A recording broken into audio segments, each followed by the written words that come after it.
Ram Ram ji. Live weather of India में आप सभी का स्वागत है। मैं नवदीप दहिया हाजिर हूँ ताज़ा मौसम की अपडेट के साथ। सबसे पहले तो आप सभी को नव वर्ष 2023 की हार्दिक शुभकामनाएं। ये साल आपके लिए भी खुशियां लेकर आए और आप लाइव वेदर ऑफ इंडिया के साथ इसी प्रकार जुड़े रहें, साफ, सरल और बिना मिर्च मसाले की मौसम की खबरों के लिए। इस समय हम चर्चा करने वाले हैं कि 2022 जो है वो रिलेटिवली एक प्लेजेंट नोट के साथ उत्तर भारत में खत्म हुआ।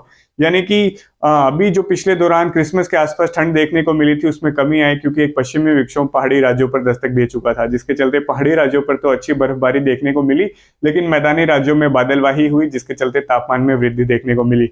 लेकिन आखिरकार 2023 जैसे ही शुरू हुआ है तो पश्चिमी विक्षोभ का असर भी आगे निकल चुका है। आज 1 जनवरी को फिर से न्यूनतम तापमान में गिरावट देखने को मिली है। उत्तर प्रदेश, पंजाब के तराई वाले इलाके, चंडीगढ़ और उत्तरी हरियाणा में कोहरे का निर्माण भी देखने को मिला है। अगर 10 सबसे ठंडे स्थानों की बात करें 1 जनवरी 2023 को, तो फतेहपुर राजस्थान से 1 डिग्री सेल्सियस न्यूनतम तापमान के साथ सबसे ठंडा स्थान रहा है। दूसरे स्थान पर ही राजस्थान से चूरू रहा है 1.6 डिग्री सेल्सियस के साथ। तीसरे स्थान पर भटिंडा रहा है पंजाब से 1.6 डिग्री सेल्सियस के साथ। तो इसके बाद लिस्ट आगे बढ़ती चली जाती है। चौथे नंबर पर पंजाब से ही आदमपुर 3 डिग्री सेल्सियस न्यूनतम तापमान के साथ। पांचवें स्थान पर महेंद्रगढ़ हरियाणा से 3.3 डिग्री सेल्सियस के साथ, और ये हरियाणा का सबसे ठंडा स्थान भी रहा है। उसके बाद छठे स्थान पर इठौला राजस्थान से 3.3 डिग्री सेल्सियस के साथ। सातवें स्थान पर सीकर राजस्थान से जो रहा है 3.5 डिग्री सेल्सियस के साथ।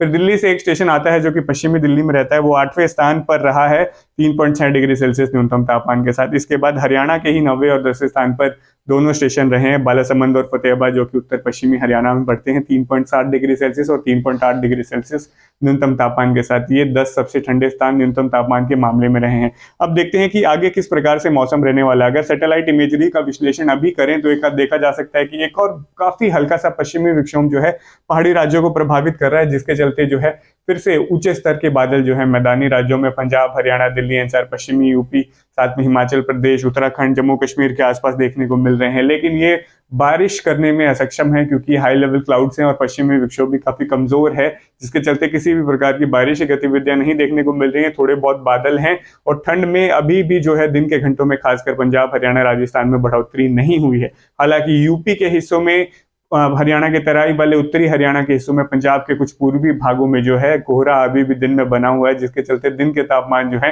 16 डिग्री सेल्सियस से कम है, यानी कि शीत दिन की स्थिति इन इलाकों में देखने को मिल रही है। खासकर यूपी के हिस्सों में, जहां पर दिन के घंटों में भी हम देख सकते हैं 4 बजे के आसपास भी जो है कोहरा छाया हुआ है। धीरे धीरे यहाँ पर ठंड बढ़ रही है और आने वाले सप्ताह में किस प्रकार से मौसम का आकलन रहने वाला है वो भी देख लेते हैं।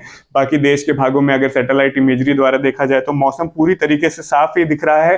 कहीं पर भी बारिश की गतिविधियां 1 जनवरी को यानी कि नए साल पर नहीं देखने को मिल रही है। रिलेटिवली प्लेजेंट और मौसम जो है काफी सुहावना देखने को मिल रहा है। अब आगे बढ़ते हैं और देखते हैं कि विंड पैटर्न जो है आने वाले 3 से 4 दिनों में किस प्रकार से रहने वाला है। हवा जो है लगातार उत्तरी दिशा से चलने वाली है, यानी कि पहाड़ी राज्यों से, जम्मू कश्मीर, उत्तराखंड से होते हुए जो है हवाएं मैदानी राज्यों और भारत के विभिन्न हिस्सों की तरफ बढ़ना शुरू होगी, जो कि पहाड़ी राज्यों से आ रही है। तो शीतलहर की स्थिति यानी हवा काफी ज्यादा ठंडी रहने को हमें जो है देखने को मिलेगी। आगे देखते हैं कि तापमान इस तरीके से किस प्रकार से रिएक्ट करने वाले हैं। मतलब अब जैसे ही ठंडी हवाएं पहाड़ी राज्यों से आएगी, मैदानी राज्यों में फॉग वैसे ही बनी हुई है, लेकिन हवा की गति बहुत ज्यादा तेज भी नहीं होने वाली है। तो आने वाले दिनों में कोहरे का भी निर्माण होगा और साथ ही साथ शीतलहर भी देखने को मिलेगी। अगर मॉडल्स के द्वारा अगर तापमान का विश्लेषण करें तो पंजाब, हरियाणा, दिल्ली एनसीआर, पश्चिमी हरियाणा के आसपास और उत्तरी राजस्थान में खासकर अगर हम देखेंगे तो तापमान जो है 0 डिग्री सेल्सियस के आसपास जा सकता है रात को और सुबह के घंटों में, यानी कि फ्रीजिंग टेम्परेचर्स भी देखे जा सकते हैं। खासकर 3 से लेके 7 जनवरी के बीच में हम देखेंगे कि न्यूनतम तापमान -2 डिग्री सेल्सियस तक हो सकता है पश्चिमी हरियाणा, उत्तरी राजस्थान और पंजाब के कुछ हिस्सों में। बाकी दिल्ली एनसीआर और उत्तर प्रदेश और हरियाणा के पूर्वी भागों में अगर न्यूनतम तापमान की बात करें तो वो देखे जाएंगे 0 से लेकर 5 डिग्री सेल्सियस के बीच में मुख्यतः, यानी कि यहाँ भी पाला जमने वाली ठंड हो सकती है और साथ ही साथ कोहरे का भी निर्माण होगा, क्योंकि हवा की गति जो है 10 डिग्री सेल्सियस से अधिक नहीं देखने को मिलेगी, जिसके चलते सुबह के घंटों में घना कोहरा हो सकता है और कुछ क्षेत्रों में जो है वो ऊपरी सतह पर जो है दोपहर के समय भी देखने को मिल सकता है, जिसके चलते शीत दिन की स्थिति देखने को मिल सकती है। भारत के अन्य राज्यों की अगर बात करें तो जिसमें मध्य प्रदेश, बिहार, झारखंड, छत्तीसगढ़, गुजरात, महाराष्ट्र में जहां तक अभी तक सर्दी नहीं देखने को मिल रही थी, इतनी वहां पर इस सप्ताह, पहले सप्ताह में जो है शीतलहर की स्थिति देखने को मिलेगी। राज्यों के विभिन्न हिस्सों में तापमान 10 डिग्री सेल्सियस से कम चले जाएगा। मध्य प्रदेश, छत्तीसगढ़ के उत्तरी भागों में, झारखंड और बिहार के कुछ इलाकों में तापमान 5 डिग्री सेल्सियस से कम भी दर्ज किए जा सकते हैं। अधिकतम तापमान की बात करते हैं तो देखेंगे कि अधिकतम तापमान में भी जो है कमी खासकर मैदानी राज्यों में देखने को मिलेगी। पंजाब, हरियाणा, उत्तर प्रदेश और उत्तरी राजस्थान के कुछ भागों में शीत दिन की स्थिति हमें जरूर देखने को मिलेगी, क्योंकि कोहरा जो है वो बनेगा और दिन के घंटों में भी कुछ इलाकों में टिकेगा, जिसके चलते जो है दिन में भी सर्दी बरकरार रहेगी। कुछ एक इलाकों में 10 से लेकर 16 डिग्री सेल्सियस के बीच में अधिकतम तापमान देखने को मिल सकते हैं। पंजाब, उत्तरी हरियाणा और उत्तर पश्चिमी यूपी के कुछ इलाके ऐसे भी हो सकते हैं जहां पर जो है अधिकतम तापमान 8 से लेकर 10 डिग्री सेल्सियस के बीच यानी कि कोल्ड ब्लास्ट की स्थिति भी इस दौरान हमें देखने को मिल सकती है।